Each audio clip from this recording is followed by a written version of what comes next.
April 16, 1945. The dense Thuringian forest, Germany.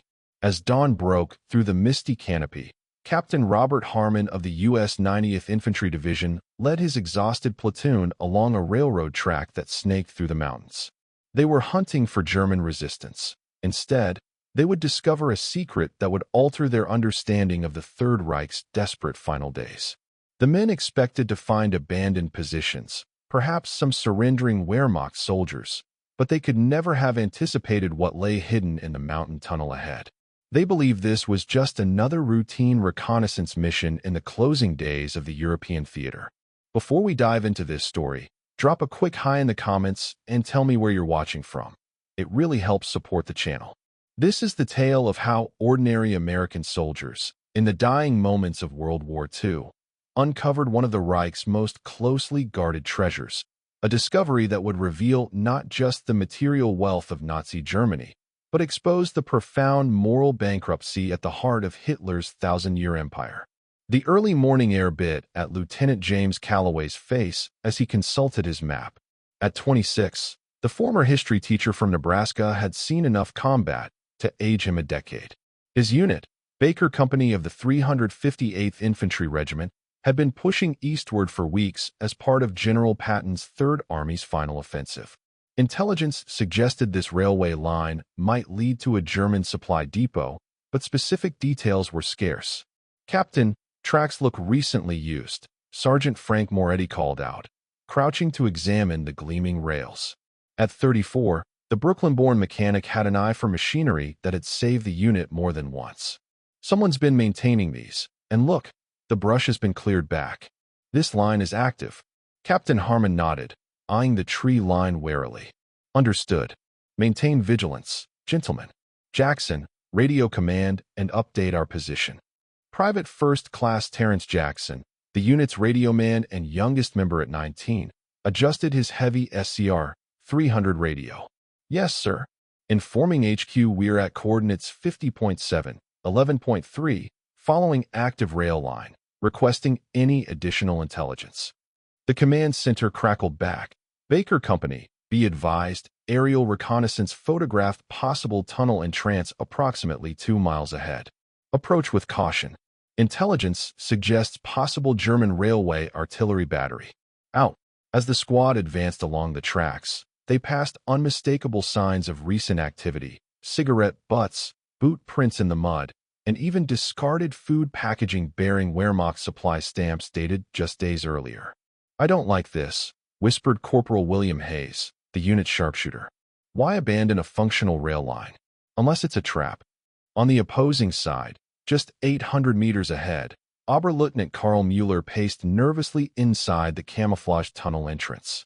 At 31, the Hamburg native had served on the Eastern Front before being reassigned to this critical duty, guarding what was officially designated Sonderzug 27 or Special Train 27. For the past 3 weeks, Mueller and his skeleton crew of 17 men from the 11th SS Panzergrenadier Division, Nordland, had been ordered to hold this position at all costs. "Herr Oberleutnant, American patrol approaching from the west," reported Unteroffizier Dieter Schmidt, lowering his binoculars. "Small unit, perhaps 12 to 15 men."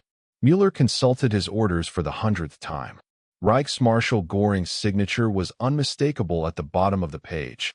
The contents of Special Train 27 represent assets critical to the future of the Reich. They must not fall into enemy hands. If capture is imminent, execute Protocol 17 immediately. Mueller knew what Protocol 17 entailed: detonating the explosive charges his men had placed throughout the tunnel. The cost would be their lives, but his superiors had assured him this sacrifice would preserve Germany's post-war bargaining power. "What are your orders, sir?" Schmidt asked, his young face betraying the fear that his experienced voice attempted to mask. Mueller made a decision that would alter history.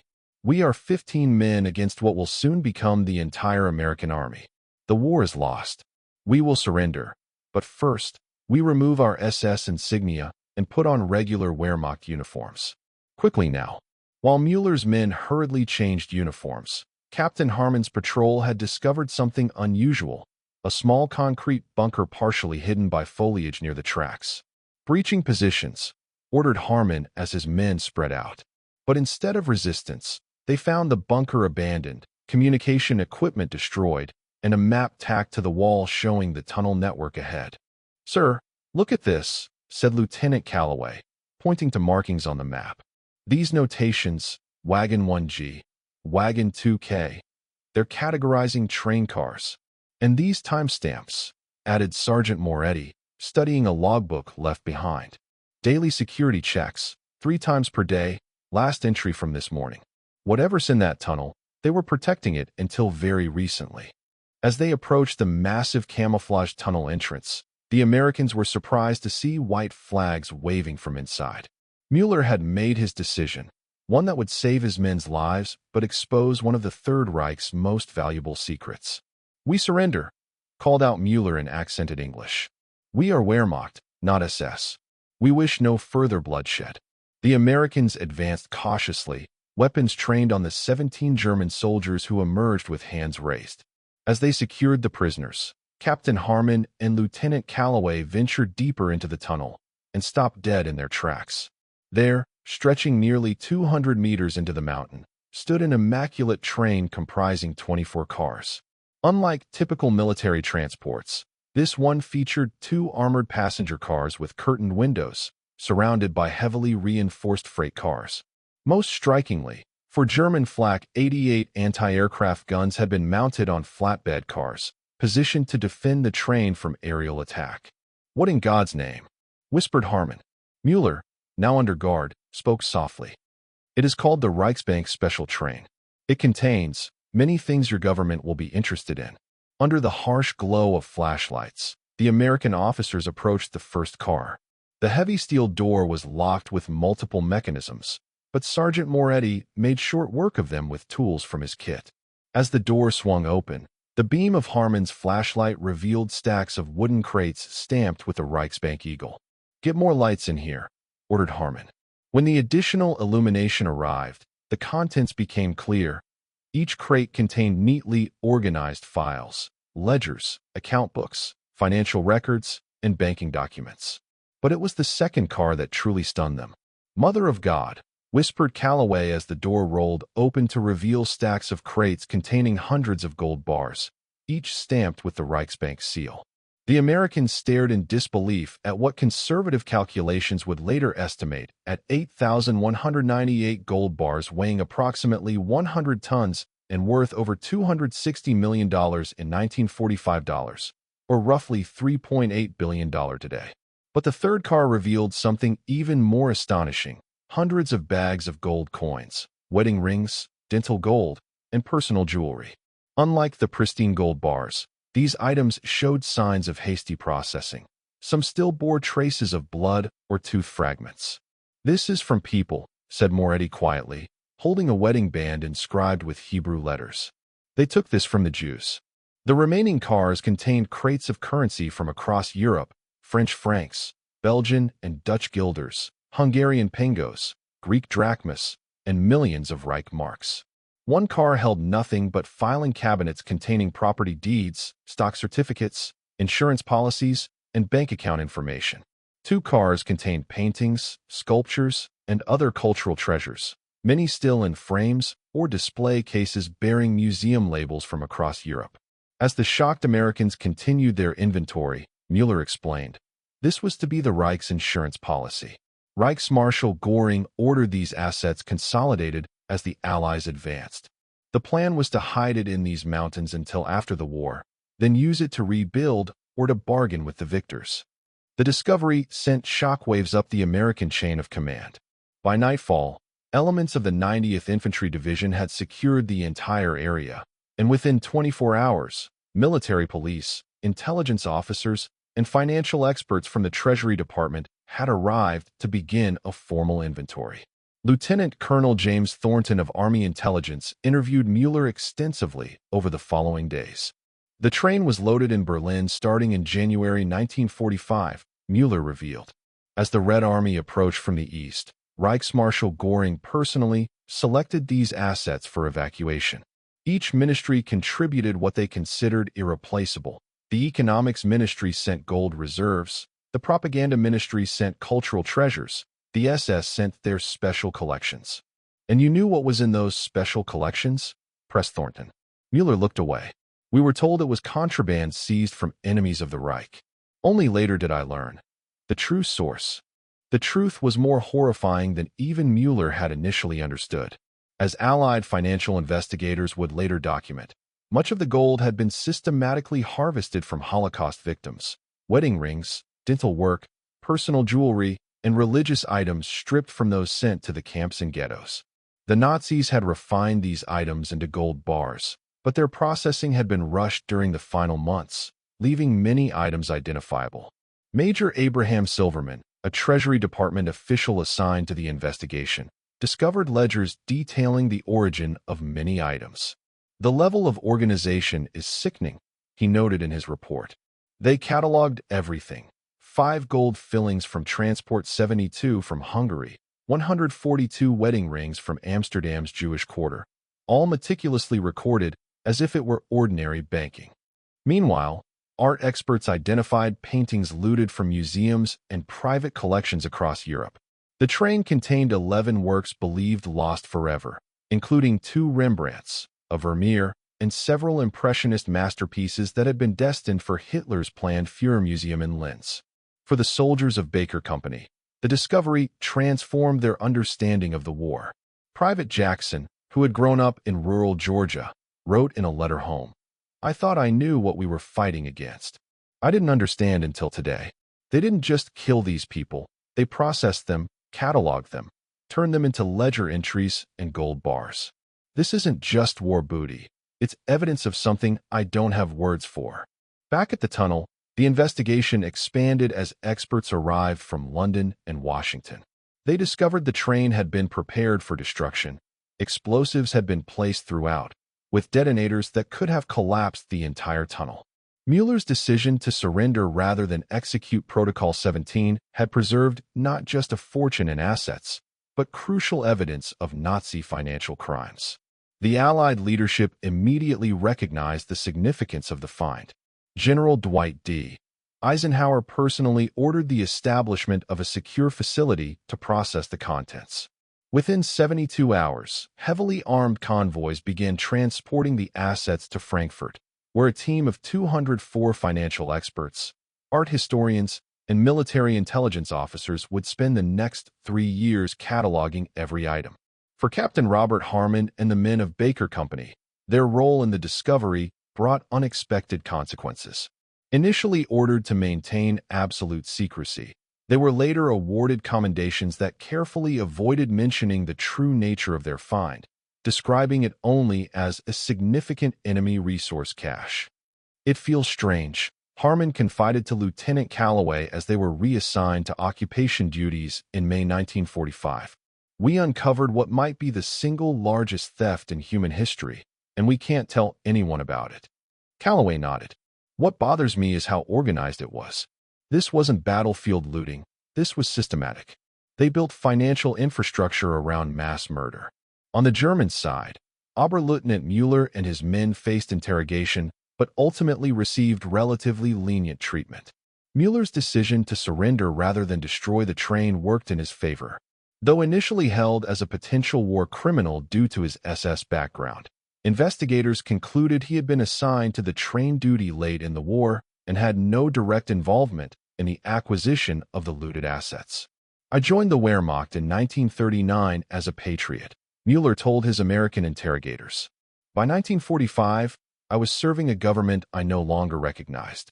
When I saw what was on that train, especially the personal items that could only have come from civilians, I knew I couldn't destroy the evidence." Mueller's testimony proved valuable as Allied authorities began the monumental task of tracing ownership of the recovered assets. The 24 train cars contained property stolen from an estimated 800,000 victims across Europe, from major banks in Paris to small jewelry shops in Warsaw to the personal possessions of Holocaust victims. The scale of Nazi looting revealed by the train shocked even experienced financial investigators. Captain Howard Reed of the Financial Intelligence Unit wrote in his June 1945 assessment, The Reich's systematic expropriation of assets represents approximately 35% of all currency and 60% of all gold reserves from occupied territories. The organizational structure required for this level of theft rivals that of legitimate banking systems in complexity and efficiency. As summer turned to fall in 1945, the impact of the train discovery continued to ripple through Allied planning. The evidence uncovered influenced the structure of the Nuremberg trials, with financial crimes added to the charges against several high-ranking Nazi officials. The meticulous records found on the train directly linked senior leadership to the systematic theft of Jewish property. For soldiers like Sergeant Moretti, the moral implications lingered long after. In October 1945, now stationed in occupied Munich, he wrote to his wife, "We've been told since basic training that we're fighting evil, but seeing that train made it concrete.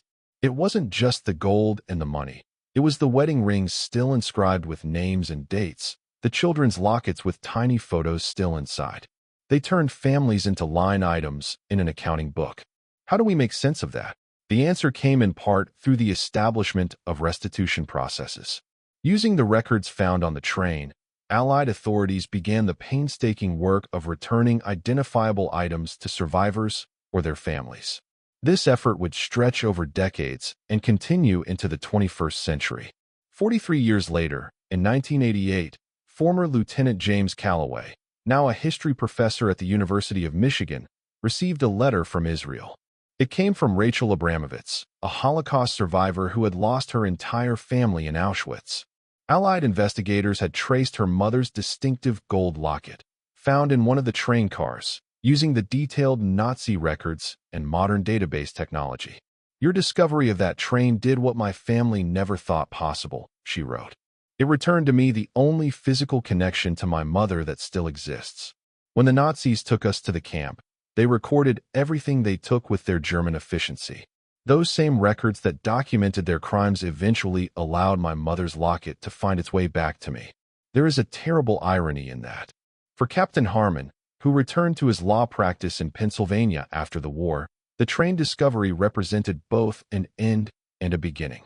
"We were in the final weeks of combat, focused on victory," he recalled in a rare 1975 interview for a classified military history project.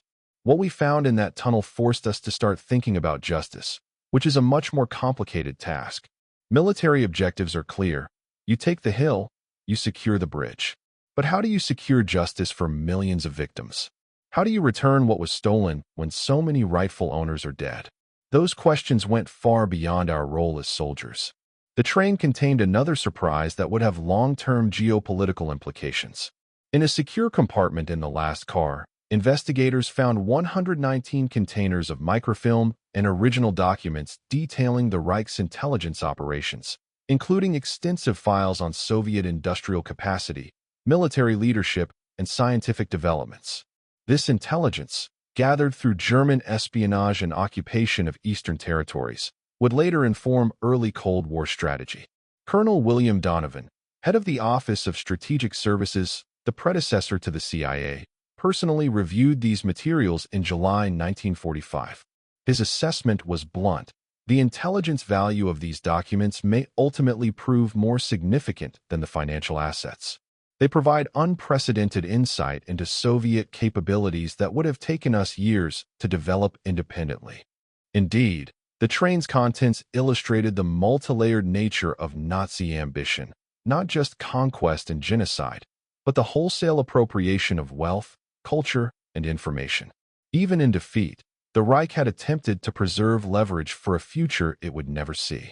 By late 1945, the American military had completed the primary inventory of the train's contents: 8,198 gold bars, 3,682 bags of gold coins, 80 million Reichsmarks, 4.7 million in various European currencies, 3,326 identifiable pieces of jewelry, 2,211 rare paintings and art objects, and approximately 90,000 pages of financial and intelligence documents.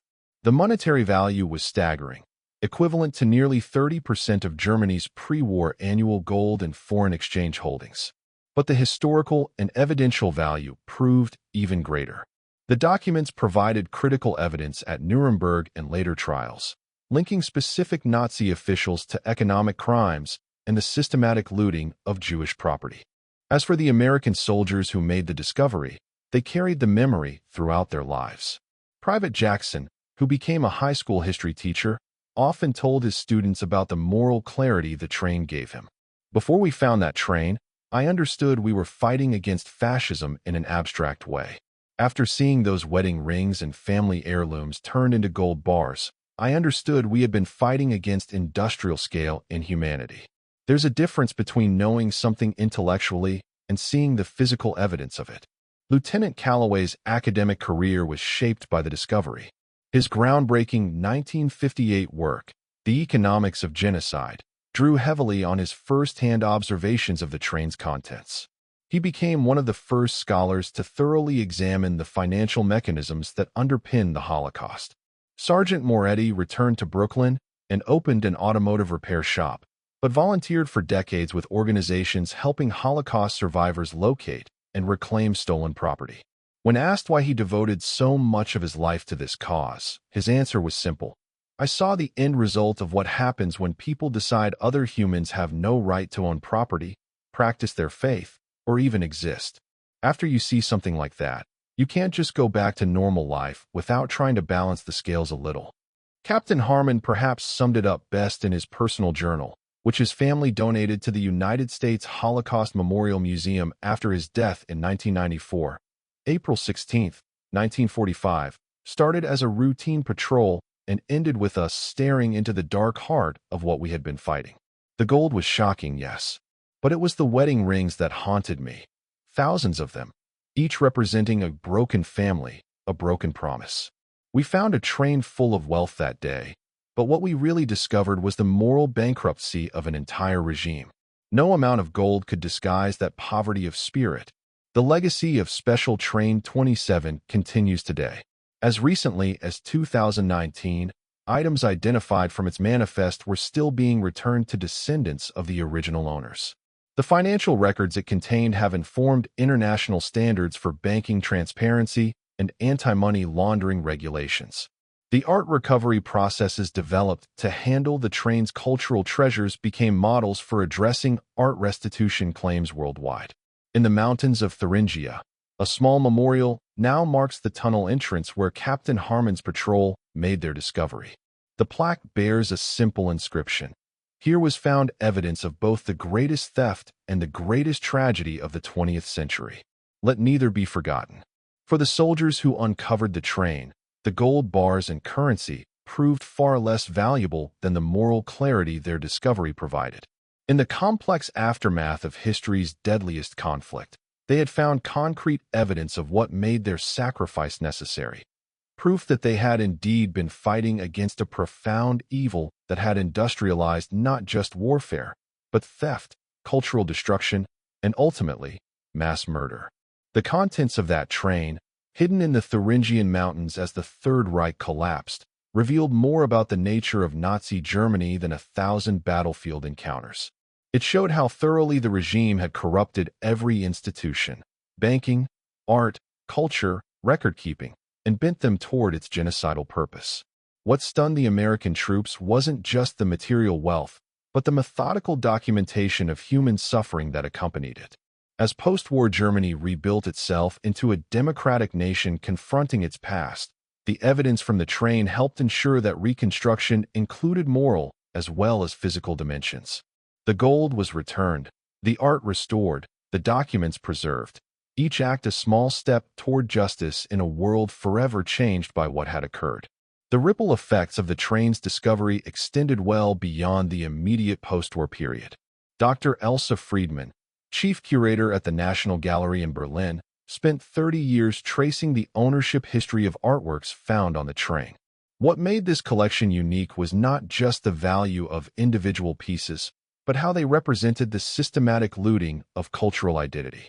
The Nazis stole them to erase cultural heritage. Among the train's contents, investigators found 347 religious artifacts from synagogues across Europe, Torah scrolls, menorahs, and ritual objects. Rabbi David Sokolowski, who assisted with identification efforts, observed. This was an attempt to eradicate the physical evidence of Jewish religious life in Europe. The train also revealed previously unknown aspects of Nazi economic strategy. Dr. Heinrich Brandt, who had worked at the Reichsbank, explained, the gold reserves were intended to establish a Fourth Reich in South America. Officials believed they could use these assets to establish a Nazi government in exile in Argentina or Paraguay. For Major General Harold Spencer, who oversaw security of the recovered assets, the moral burden weighed heavily. We found ourselves guarding the largest crime scene in history. Every gold bar represented dozens of victims. This wasn't treasure, it was evidence. The psychological impact on soldiers assigned to process the train's contents was so severe that the Army established a rotation system, limiting personnel to 2 weeks on the assignment. Military psychologists noted increased stress-related symptoms among those who worked with personal items found on the train. Staff Sergeant David Rothman, a Jewish-American soldier assigned to translation duties, requested a transfer after 3 days. Reading the records of how they processed people's wedding rings and dental gold, I found my uncle's name in one of the ledgers. They had recorded the exact weight of his dental gold. I couldn't continue after that. The train also contained unexpected items. One car held crates of champagne from French vineyards. Another contained furs confiscated from Jewish families, still bearing tags with the owners' names. Most bizarrely, investigators found a collection of 211 antique timepieces personally selected by Göring.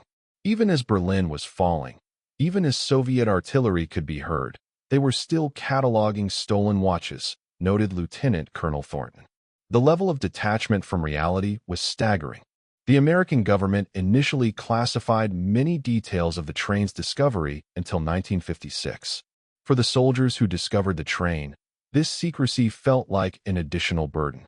Captain Harmon expressed frustration in a letter to Congressman Moorhead.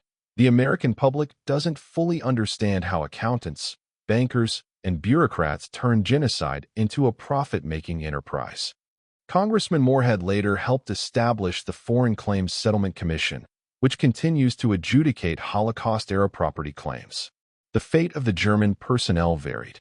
Oberleutnant Müller served 3 years in an Allied internment camp before release in 1948. He became an advocate for Holocaust education, speaking to school groups about what he had witnessed. I was not at the camps, but I saw the evidence of what happened there, neatly packed in train cars. None of us can claim we didn't know. Unteroffizier Schmidt took a different path, fleeing to Brazil in 1950. He was identified by Nazi hunters in 1967 and extradited to Germany, where investigators discovered he had actually served at Majdanek concentration camp before his railway assignment. He was sentenced to life imprisonment. Other unit members largely returned to civilian life. Yet several reported being haunted by their association. Hans Wagner committed suicide in 1953, leaving a note that referred to the burden of guarding stolen lives. The train's influence extended to international law. The evidence it provided became central to establishing that financial crimes could constitute war crimes, a precedent that continues to inform international tribunals today. Judge Samuel Crawford, who served at Nuremberg, later wrote, "The train's contents provided irrefutable evidence linking economic policy to crimes against humanity. It demonstrated that genocide wasn't merely ideological. It was also a massive wealth transfer operation." The last surviving member of the American unit, Private First Class Jackson, gave a final interview in 2018 at age 92.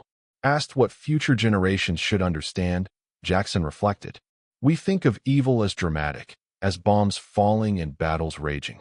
But what I saw on that train was evil as paperwork, evil as inventory lists. That's what has stayed with me. The understanding that the worst things humans do to each other aren't always done in moments of passion, but through systems, through bureaucracy, through treating people as entries in a ledger." Today, the legacy of Special Train 27 lives on through ongoing restitution efforts. As recently as 2020, items from the train's manifest were returned to descendants of Holocaust victims. The financial intelligence gathered continues to inform international banking regulations, and the documentation processes developed became a model for handling mass claims in later conflicts. What Captain Harmon and his men discovered was not just Nazi Germany's looted wealth, but its corrupted soul, a physical manifestation of how a modern state had turned its bureaucratic efficiency toward theft, cultural destruction, and genocide. The gold bars shocked them, but it was the wedding rings, the ledgers, the methodical processing of human lives into material assets that truly revealed their enemy. In that sense, what the American troops found wasn't just evidence of the past. It was a warning for the future about how easily institutions can be corrupted, how efficiently evil can be administered. The train represented the material spoils of war and the moral bankruptcy that made the war necessary. Its discovery transformed our understanding of the conflict from a military struggle to one with profound ethical dimensions and historical implications. As historians study the documentation from Special Train 27, new insights emerge about how the Nazi regime monetized human suffering. The train stands as physical proof of how bureaucracy, finance, and logistics can be weaponized against vulnerable populations, lessons that remain particularly relevant today. And that concludes our story.